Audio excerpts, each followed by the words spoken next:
ही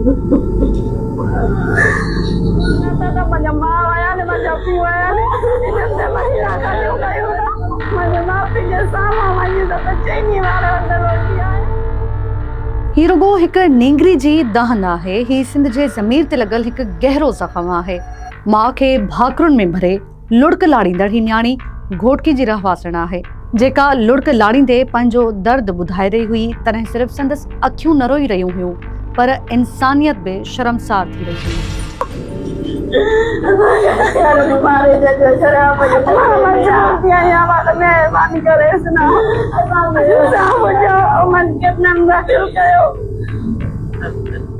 ही सिर्फ़ हिक न्याणी सां थियल ज़ुल्म जी कहाणी नाहे, पर सिंध जे समाज, कानून ऐं इंसानियत लाइ हिकु वॾो सवाल आहे।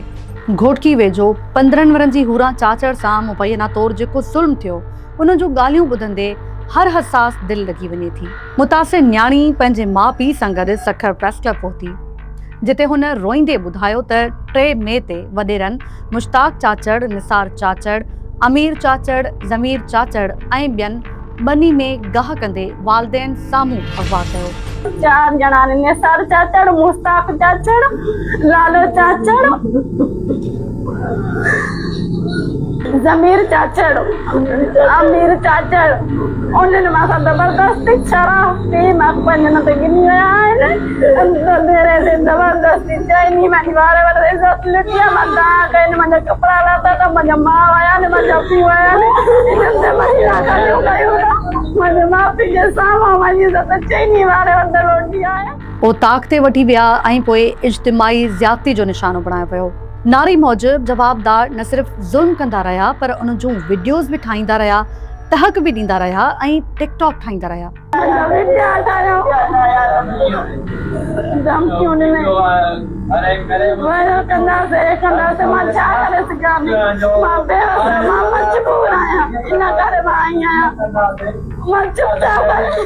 मुतासिर नारी जे वालदेन यासीना चाचड़ ऐं गुलाम शबीर जो चवणु हो त खेनि हथियारनि जे ज़ोर ते या कमाल बणाए पंहिंजी न्याणी जी बेहुरमती ॾिसण ते मजबूर कयो वियो।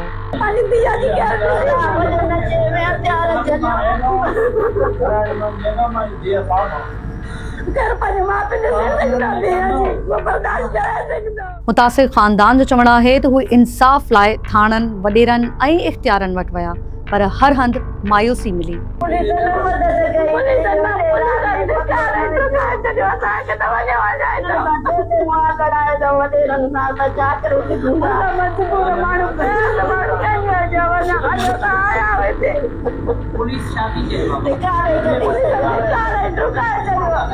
हाणे हू चई रहिया आहिनि त जेकॾहिं इंसाफ़ न मिलियो त इज्तिमाई ख़ुदकुशी कंदासीं।